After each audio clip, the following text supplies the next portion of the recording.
ജിനനെ കാണുവാനായിട്ട് അവളുടെ എക്സ് ആയിട്ടുള്ള യുവാൻ എത്തുന്നു. അവൾക്ക് ജോലിയൊക്കെ നഷ്ടപ്പെട്ടു എന്നറിഞ്ഞിട്ടായിരുന്നു യുവാൻ എത്തിയതെങ്കിൽ പോലും അവൾക്ക് അവനെ ഒട്ടും തന്നെ ഇഷ്ടമില്ലാത്തത് കൊണ്ട് തന്നെ അവനോട് കൂടുതൽ സംസാരിക്കുവാനായിട്ട് നിൽക്കുന്നില്ല. നമ്മൾ കോളേജിൽ പഠിക്കുന്ന സമയത്ത് കുറച്ച് ദിവസം ഡേറ്റ് ചെയ്തു എന്നല്ലേ ഉള്ളൂ. അതുകൊണ്ട് തന്നെ ഇപ്പോൾ നമ്മൾ ബ്രേക്കപ്പ് ആയതിനു ശേഷവും ഇങ്ങനെ പിണങ്ങി നടക്കേണ്ട കാര്യമൊക്കെ ഉണ്ടോ? നമുക്ക് ഫ്രണ്ട്സ് ആയിട്ട് ഇരുന്നുകൂടെ എന്ന് യുവാൻ ചോദിക്കുന്നുണ്ടെങ്കിൽ പോലും അവളും അതിനെ സമ്മതിക്കുന്നില്ല. മാത്രമല്ല, ജീനാനും യുവാനും കൂടി സംസാരിച്ച കാര്യങ്ങളെല്ലാം തന്നെ ഹൂലി കേട്ടിട്ടുണ്ടായിരുന്നു. സോ ഹൂലിയും നീ കോളേജിൽ പഠിക്കുന്ന സമയത്ത് ഇവനെയായിരുന്നു ഡേറ്റ് ചെയ്തതല്ലേ, അപ്പോൾ ഞാൻ ആരാണ് എന്നൊരു ചോദ്യമൊക്കെ അവളോടും ചോദിക്കുന്നു.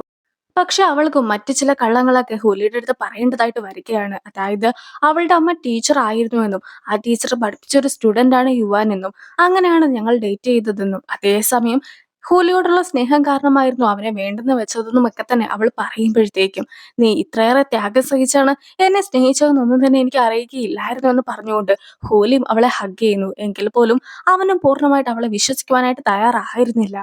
ഇപ്പോൾ ഹൂലി വർക്ക് ചെയ്തിട്ടുണ്ടായിരുന്ന എന്റർടൈൻമെന്റ് കമ്പനിയുടെ ചെയർമാനെ കാണിക്കുകയാണ്. ശരിക്കും എന്താണ് ഹൂലിക്ക് സംഭവിച്ചതെന്ന് വെച്ചിട്ടുണ്ടെങ്കിൽ ഹൂലി നേരത്തെ എലിവേറ്ററിലൊക്കെ കയറിയിട്ടുണ്ടായിരുന്നല്ലോ. ആ സമയത്ത് ഹൂലിയുടെ കൂടെ മാനേജറും ഉണ്ടായിരുന്നു.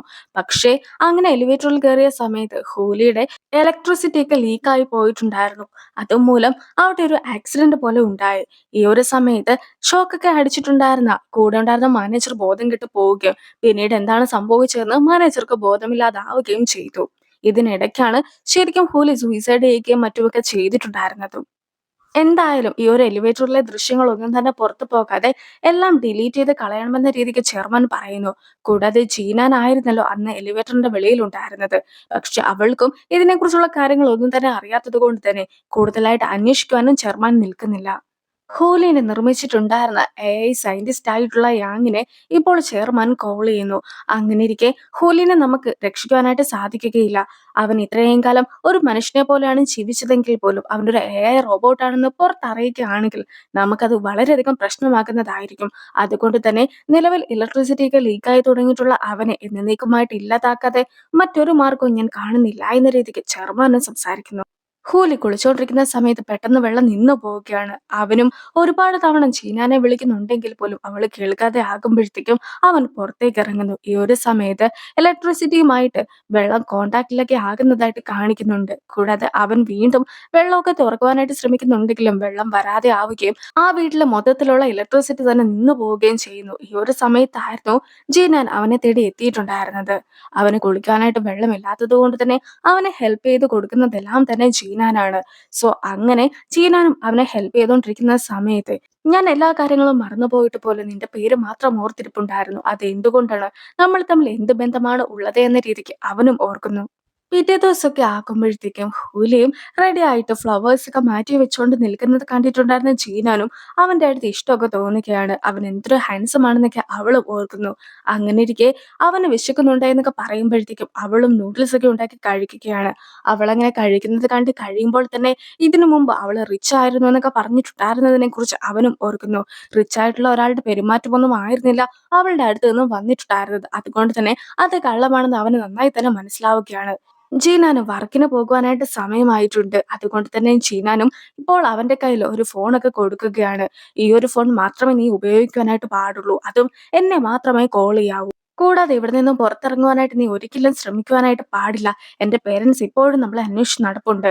സോ നീ പുറത്തിറങ്ങുകയാണെങ്കിൽ ആകെ പ്രശ്നമാക്കുമെന്നൊക്കെ പറഞ്ഞുകൊണ്ട് അവനെ പേടിപ്പിക്കുവാനും അവൾ നോക്കുന്നുണ്ട്.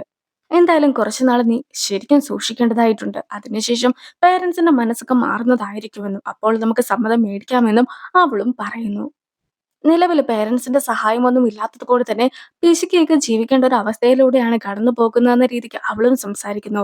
മാത്രമല്ല, ഇപ്പോൾ കേബിൾ ടിവിയോ അല്ലെങ്കിൽ കയ്യിലുണ്ടായിരുന്ന ഫോണിലെ ഇന്റർനെറ്റോ അങ്ങനെ ഒന്നും തന്നെ റീചാർജ് ചെയ്യുവാനായിട്ടുള്ള നിവൃത്തി അവൾക്ക് ഇല്ല എന്നാണ് അവൾ പറയുന്നത്. അതായത് ഇത് ഏതെങ്കിലും റീചാർജ് ഒക്കെ ചെയ്യുകയാണെങ്കിൽ ഇവന്റെ ശരിക്കുമുള്ള റിയാലിറ്റി അവൻ തന്നെ അറിയുന്നതായിരിക്കുമല്ലോ. അങ്ങനെയുള്ള കാര്യങ്ങളെല്ലാം തന്നെ ഒഴിവാക്കുവാനായിട്ടായിരുന്നു അവളും ശ്രമിച്ചത്. അങ്ങനെ അവൾ പോകുവാനായിട്ട് തുടങ്ങുമ്പോഴത്തേക്കും അവനും അവളെ കിസ് ചെയ്യുവാനായിട്ട് നോക്കുന്നുണ്ടെങ്കിൽ പോലും അവൾ അതിന് അനുവദിക്കുന്നില്ല. അവന്റെ ബോഡി വളരെയധികം വീക്കാണെന്നൊക്കെ പറഞ്ഞിട്ട് അവന് റെസ്റ്റ് ആവശ്യമാണെന്നുള്ള രീതിക്കായിരുന്നു അവൾ സംസാരിച്ചതും. പിന്നീട് അവളും പോകുന്നു. എന്തായാലും അവളുടെ പിന്നാലെ അവളെ ഫോളോ ചെയ്തുകൊണ്ട് അവനും പോവുകയാണ്. അവളൊരു കടയുടെ മുമ്പിലൊക്കെ എത്തുമ്പോഴത്തേക്കും ആ കടയിലെ ഓണറും അവൾക്ക് ബ്രേക്ക്ഫാസ്റ്റ് ഒക്കെ കൊടുത്തു വിടുവാനായിട്ട് ശ്രമിക്കുന്നുണ്ടെങ്കിലും അവൾ ഫുഡൊക്കെ കഴിച്ചു എന്ന് പറഞ്ഞിട്ട് വീണ്ടും പോവുകയാണ്. അങ്ങനെ അവൾ ഏറ്റവും ഒടുവിലായിട്ട് എത്തിയിട്ടുണ്ടായിരുന്നത് ഒരു കോഫി ഷോപ്പിലാണ്. ആ ഒരു കോഫി ഷോപ്പിലാണ് ഇപ്പോൾ അവൾ വർക്ക് ചെയ്യുന്നതെന്ന കാര്യം അവനും മനസ്സിലാക്കുന്നു. ഇതേ സമയത്ത് ആരോ പിന്നിൽ നിന്നും അവന്റെ തലയ്ക്ക് അടിച്ചു വീഴ്ത്തുകയാണ്. അടുത്തതായിട്ട് ഹുലിയുടെ കമ്പനിയിൽ തന്നെ വർക്ക് ചെയ്യുന്ന ബേ എന്ന ആക്ടറിനെ കാണിക്കുകയാണ്. അവനും ഇപ്പോൾ ചെയർമാനെ കാണുവാനായിട്ട് എത്തിക്കഴിഞ്ഞിരിക്കുന്നു. ഈ ഒരു സമയത്ത് ബേയും ഹുലിനെ കുറിച്ച് ചെയർമാനോടും ചോദിക്കുന്നു. പക്ഷേ ചെയർമാൻ ആകട്ടെ അവൻ സൂയിസൈഡ് നോട്ടൊക്കെ എഴുതി വെച്ചിട്ടാണ് ആത്മഹത്യ ചെയ്യുവാനായിട്ട് പോയത്. അവന്റെ ബോഡി കിട്ടിയില്ല എന്നേ ഉള്ളൂ. എന്നും വെച്ചിട്ട് ഇനി അവൻ തിരിച്ചു വരുമെന്ന് പ്രതീക്ഷിക്കേണ്ട യാതൊരു വിധത്തിലുള്ള കാര്യവുമില്ല. പോലീസ് പോലും അങ്ങനെയാണ് പറഞ്ഞിട്ടുള്ളത്. മാത്രമല്ല കാലാവസ്ഥയൊക്കെ വളരെയധികം മോശമായിരുന്നത് കൊണ്ടാണ് അവന്റെ ബോഡി കിട്ടാത്തതെന്ന രീതിക്കും അവർ അറിയിച്ചിട്ടുണ്ടായിരുന്നു. എന്തായാലും പോകുവാനുള്ളതൊക്കെ പോയി. നീ അതൊന്നും തന്നെ കാര്യമാക്കണ്ട. ഹൂലിക്ക് ഇനിയും ഒരുപാട് അവസരങ്ങളൊക്കെ ഉണ്ടായിരുന്നു. പക്ഷെ ഇപ്പോൾ നിലവിൽ അവൻ നമ്മുടെ ഒപ്പം ഇല്ല. അതുകൊണ്ട് തന്നെ അവന് പകരമായിട്ട് നീ വേണം അതെല്ലാം തന്നെ ചെയ്യുവാൻ. ഹൂലി നമ്മുടെ കമ്പനിയിൽ ഇല്ലെങ്കിൽ പോലും ആ ഒരു കുറവൊന്നും കൂടാതെ എല്ലാ കാര്യങ്ങളും ചെയ്തിട്ട് ഹൂലി എത്രത്തോളം ഫേമസ് ആയിരുന്നോ ആ ഒരു നിലയിലേക്ക് നീ കൂടി എത്തണമെന്ന രീതിക്ക് ചെയർമാനും ബെയോട് സംസാരിക്കുന്നു. ഹൂലി ഇതിനു മുമ്പ് യൂസ് ചെയ്തിട്ടുണ്ടായിരുന്ന ബൈക്കും അതുപോലെ തന്നെ അവൻ യൂസ് ചെയ്ത ആ ഒരു വില്ലയും എല്ലാം തന്നെ തനിക്ക് വേണമെന്ന രീതിക്ക് ബെയ് പറയുമ്പോഴത്തേക്കും ചെയർമാനും അത് അവന് കൊടുക്കുവാനായിട്ട് പോലും തയ്യാറാവുകയാണ്. അതുകൂടാതെ ചെയർമാനും ഈഫ എന്നൊരു പെൺകുട്ടിയുടെ കാര്യം കൂടി പറയുന്നു. ഈഫ രഹസ്യമായിട്ട് നാട്ടിലെത്തിയെന്നൊക്കെയാണ് ഞാൻ അറിഞ്ഞത്. അവളെങ്ങാനും നിന്നെ കോൺടാക്ട് ചെയ്യുകയാണെങ്കിൽ നീ ആ ഒരു വിവരം എന്നെ അറിയിക്കണമെന്ന് ബെയ്യോട് പറഞ്ഞിട്ട് ബെയ്നെയും ചെയർമാൻ പറഞ്ഞയക്കുന്നു. ഹൂലി തിരിച്ചു വരണമെന്ന് ആഗ്രഹിച്ചുകൊണ്ട് ഒരുപാട് പേര് പോസ്റ്റേഴ്സ് ഒക്കെ വെച്ചിട്ടുണ്ട്. അതേ സ്ഥലത്തേക്ക് എത്തുകയാണ് ഈഫയും. കൂടാതെ ഈഫയും നേരത്തെ ഹുലിനെ പ്രപ്പോസ് ചെയ്തിട്ടുണ്ടായിരുന്നതിനെ കുറിച്ച് ഓർക്കുന്നു. അവൾക്ക് ഹുലിനെ ഇഷ്ടമാണെന്നൊക്കെ തുറന്നു പറഞ്ഞ സമയത്ത് അവൾക്ക് പ്രായം വളരെയധികം കുറവായതുകൊണ്ട് തന്നെ എന്താണ് ഇഷ്ടമെന്ന് പോലും അറിയാനുള്ള പ്രായമായിട്ടില്ല എന്ന് പറഞ്ഞിട്ടായിരുന്നു ഹുലി സംസാരിച്ചത് പോലും. കൂടാതെ ഇപ്പോൾ ഹുലി തിരിച്ചു വരുന്നതും കാത്ത് താൻ ഇരിക്കുകയാണെന്നും കൂടി ഈഫെ പറയുന്നു. ഹൂലിയുടെ തലയ്ക്കിട്ട് അടി കൊടുത്തിട്ടുണ്ടായിരുന്നത് മറ്റാരും ആയിരുന്നില്ല, ചീനാന്റെ ഫ്രണ്ട് ആയിരുന്നു. സോ ഇപ്പോൾ എന്തുകൊണ്ടാണ് ഇവൻ നിന്നെ ഫോളോ ചെയ്തൊക്കെ വന്നിട്ടുണ്ടായിരുന്നെന്നുള്ള രീതിക്ക് ഫ്രണ്ട് ചോദിക്കുമ്പോഴത്തേക്കും എല്ലാ കാര്യങ്ങളും ഫ്രണ്ടിനോട് പറഞ്ഞു തരാമെന്ന രീതിക്ക് അവളും സംസാരിക്കുന്നു.